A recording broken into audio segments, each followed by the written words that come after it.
Hello family, and welcome back to another productive vlog.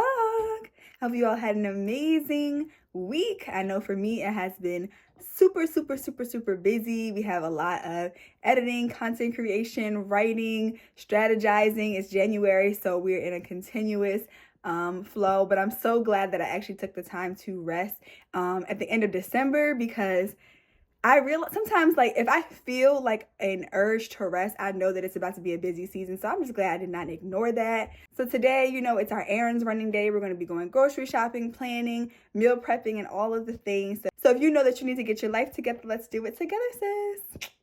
Alrighty, I just got back from the grocery store. Let's do a quick grocery haul. This week I am making harissa chicken bowls, and then I'm making a chicken soup with like bone-in chicken thighs, cabbage, and veggies and things like that. Wegmans sent over a cute little preview of some of their meals. I had already been making this meal before, but this is what it looks like. So yeah, that's what it looks like. Let's do a quick haul. The price of eggs has gone up a lot, but the organic ones were only $1 more. So I got organic cage-free eggs. They're brown. They started selling the harissa sauce at Wegmans, so I usually make it from scratch with like the paste, but this just seemed a lot easier. Then I got some baby carrots for my soup, some avocados. It's like 6 of them in here, and I put these on top of my harissa bowl, and sometimes I'll eat it for like breakfast. Then I got some organic sweet kernel corn that I put inside the bowls. I got some turkey bacon. I really like the regular bacon, y'all, but I'm trying to keep my sodium down, so yeah. Then I got roasted garlic hummus, and then crumbled feta. I usually don't eat the feta, but it tastes so good when I go to Cava, so I really was like, let me just suck it up. It's not a huge portion size to put into the bowl, so yeah, no, I don't eat dairy, so hopefully I don't like implode. I think I'll be fine. Then I got some jasmine rice. Listen, I still do not know how to make rice, nor do I have the patience to be sitting for 45 minutes making rice, so this will do. Then I usually would do like mixed greens chopped up inside the bowl, but I'm just going to do spinach. I'm going to chop that up really finely, along with some red onion that I'm going to pickle some red onions, and then I'm going to saute a little bit chopped up with the corn to make like a nice little blend for the bowl, which tastes really good. Then I got 2 cucumbers. Yeah, 2 cucumbers, a tiny cute little cabbage. I chopped this up raw for the bowl, but then I'm also going to put it inside of my soup. Yeah, I really like this inside of my soup. I usually would do like potatoes or something like that, but I haven't been liking the way that it's been tasting with the potatoes, so I like the cabbage a lot better. Yeah. Lastly, I just got some mixed peppers, red, yellow. They usually come with the orange one, but sometimes it's a mix. And then of course I just got the chicken, and I'm using for the broth, I'm using sodium-free. This is a sodium-free chicken bouillon. I think that's how you pronounce it. But I started doing the sodium-free because when I was using like the regular one, like my head was hurting, and I'm really just trying to be mindful of my sodium. Like I said, I would have made my sauce from scratch, but honestly, I just cannot even be bothered right now with that. But yeah, that's the haul. My room is a mess. I need to go clean up my room. We're gonna do our weekly planning, and then when I come back, we'll do the weekly recap. Talk to you guys soon.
library today and I was just kind of walking around just trying to see like which book I should read. I have a book that I'm reading on my iPad. It's called Relentless Generational Blessings. I have to go back to it. I'm on like chapter 3, but I really like coupling my morning quiet time and Bible study with like a faith-based book. So I'm walking around the library and I'm like, Lord, if there's a book that you want me to read, let it jump out to me. And so the book that jumped out to me is this book right here, and it's backwards on the screen, but it says Loving People Who Are Hard to Love by Joyce Meyer.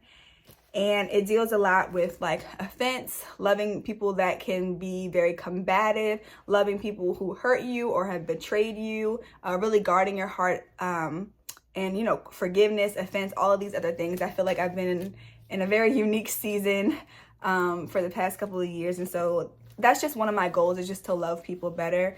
I think loving people comes with risk of people hurting you, people offending you, all types of things, right? And so for me, I just really want to love people better.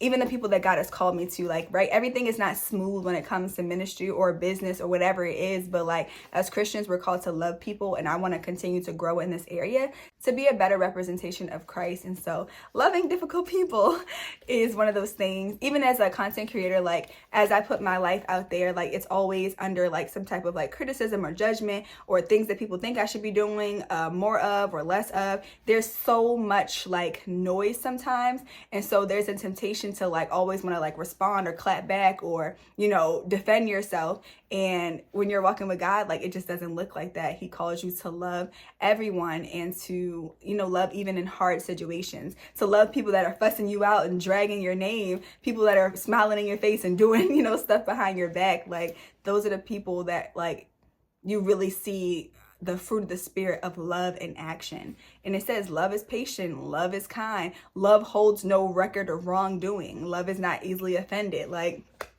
that's real love. So yeah, I will let you guys know how I like this book, and I'll leave the link to it in the description box below. I have not read it yet, so I can't give a full review, but I will come back probably during the monthly recap. It's not a big book. I'll probably finish it in like maybe like 3 days, but I'll let you guys know how I like it.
Okay, so this is kind of like a review of all of my planning. So you guys know I'm doing a combination of traditional planning with a planner and then planning in my mental garden. So right now I started off with doing my empty out right here, which is all the stuff that I have to do. And then I plug that into like my day-to-day structure. So everything's pretty much laid out on here. I used to do my daily planning inside of my Notion, but now I've kind of adjusted it a little bit to use it for like project planning. So I have my garden cafe, which I talked about before, which is like where I take all the notes for the books I'm reading. My business portal is where I manage clients. And then my sponsorship portal is where I keep all of the documents for the sponsorships, including like talking points, scripts, all of like the information, brand resources, and things like that. Then I have the Daily Bloom, which is my habit tracker. Now this looks a little bit different from the template I had before, because in my last vlog or my monthly reset for January, I told you guys that I updated everything. So just going to check off everything that I did today. you guys know, just so you can see what it looks like on the inside. So I'm measuring my prayer walks, sleeping 7 to 8 hours of sleep a night, fruits and veggies, vitamins. Then I also have the food diary, which is my fitness pal, and then 30 minutes of speaking in tongues at night. So let me go back. Okay, so now the newest feature here is called the greenhouse. Now this will replace where I used to have my daily tasks because they're now in a physical form. But the greenhouse is basically where I keep track of all of my pending projects. And it's really cute because I'm keeping everything on the garden theme. So instead of like not started, it says waiting to plant. And then projects that I'm currently working on are called watering. And then the final stage will be called bloomed. So I really like this, and I'm able to go in and create like each little individual task. So those are the newest things for me. I'm going to continue to evolve the template. Alrighty, so all of my groceries are put away. I just finished straightening up my room. My sheets are in the laundry, and then I'll finish doing laundry throughout the day. I'm a little bit behind on laundry only because this week was so busy. But the biggest high for me was just being able to get a lot of stuff done. Even though this week was super, I wouldn't even say chaotic, it was just a lot of things that I had to do. I really stuck to my routine and my daily schedule, and that allowed me to get everything done. I think there was only like 1 or 2 items that I didn't get done last week, but a lot of what I was doing was I had to like record videos for sponsorships. And when I do sponsorships, I have to record the videos maybe like a week in advance so that I have more than enough time for the brand to review. So that means sometimes I'm filming like 3 to 4 videos a week, which can be very tiring. So like I said, this weekend I am resting. I might not even go to the accountability call on Saturday morning, only because I know that like recording and editing, each time I record and edit a video, it takes like maybe 4 to 6 hours to complete the entire process of, scripting and outlining the video, to recording it, to editing, uploading, scheduling, all the things, doing the SEO. It can take a lot of time. So yeah, I think I probably spent at least 40 hours this week on content alone. And I've been doing shorts every day. So that's something new that I've been doing for the month of January, is just testing out how shorts continue to grow and expand the channel and also extend the life cycle of each video. Eventually, I want to start doing, I told you guys that I wanted to get back on Instagram, but I just wanted to be a little bit more intentional about how I want to do that. So I have a better idea now.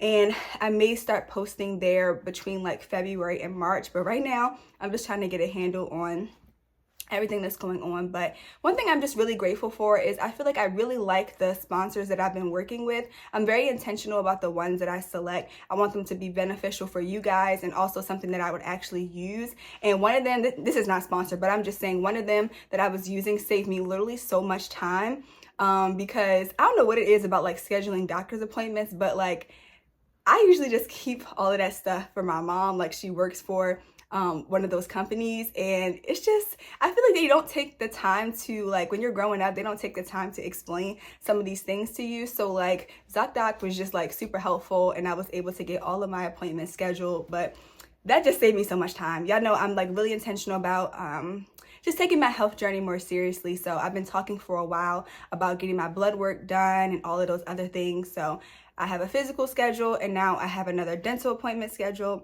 And then I'm going to try to get a referral to like a dietitian soon. So all of those things I'm really excited about. What else happened this week? I've just been really busy. Like I said, just grinding it out, getting stuff done. I can't think of nothing major that really happened.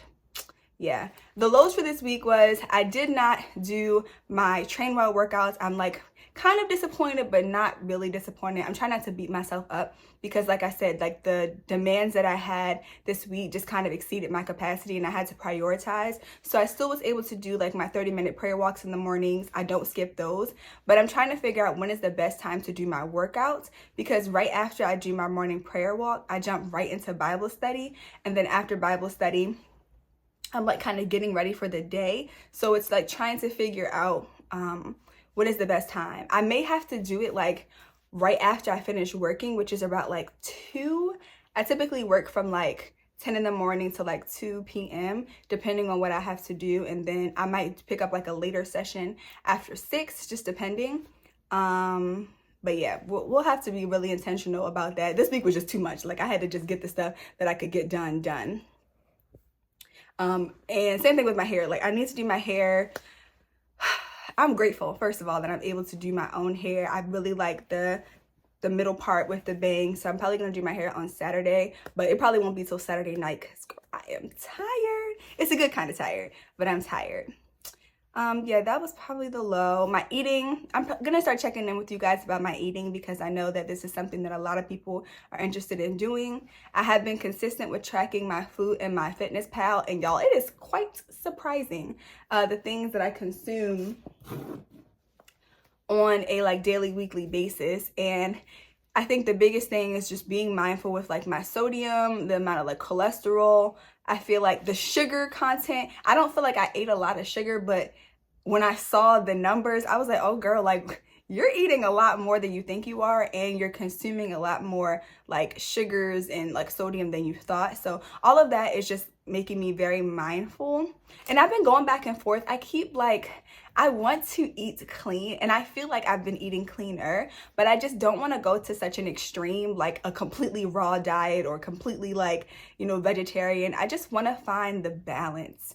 Like I said, I don't know. I go back and forth, and even as I'm reading this book, like, I feel like the more you cut out, like the more your taste buds will change. So it's like I'm trying to let go of like the love of, you know, trying new foods and stuff like that, but also recognize that like food is fuel to my body. I don't know. Do you guys struggle with this? Like you want to eat cleaner, you want to eat healthier, but at the same time, you don't want to like abandon the enjoyment of the experience of like getting good food. Like I feel like giving up fried foods is something that like I have to do now. I literally just had some chicken tenders that my brother had brought home, and those just tear my stomach up. Like they tore my stomach up. So I was like, okay, I'm not gonna play around with this stuff anymore. Yeah, I know sometimes it just take a little bit longer to learn your lesson, but I learned my lesson. I'm not messing around with those fried foods anymore. But yeah, anyway, I'm still reading the Bible in chronological order. I had a little bit more time.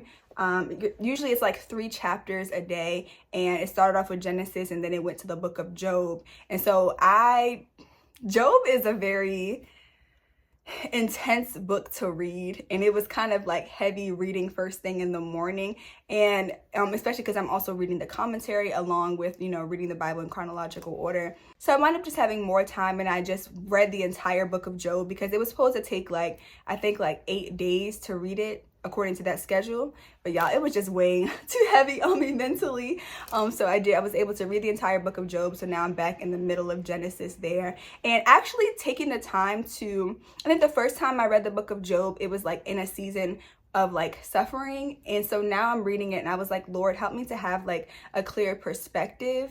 And I learned a lot about it. So yeah, I finished that. We're back in Genesis with Abraham, and you know, as he's obtaining the promise, which I keep coming back to. It's just so funny that I keep coming back to that passage. But yeah, strategy for next week is I am going to try to figure out the best time to do my workouts. I'm thinking it's going to be like around that 2 p.m. mark, right after I eat my lunch, and then right before like everybody comes home and it's like kind of loud and stuff like that.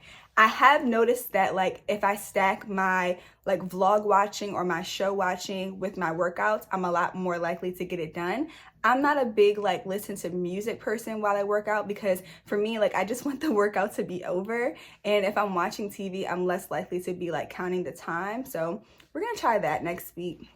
I was trying to remember what else I was talking about. Oh, yeah, that's pretty much a strategy for next week. I'm sticking to my regular routine, and I'm not adding anything additional because I just don't even have the capacity for that right now. So yeah, that is it for the weekly recap. Thank you guys for joining me for another productive vlog. I've been dropping a lot of content about productivity and helping you to get more done. So if you haven't seen any of those videos, one is called How I Stay Productive, where I share my entire like weekly routine and full system. Another one that's coming out soon is about remote working. Another one that I have coming out next week is about productivity tips for remote workers, because y'all know working remote and working from home can provide a bunch of different obstacles that some people don't have to deal with. So it is possible to get so much done even while working in with your pajamas, okay? Because I am not a person that believes that you need to get fully dressed and decked up like you're going somewhere in order to get work done. Like, there are other ways, okay? But yeah, check those videos out. I love you guys so much, and I'll talk to you in the next video. Bye.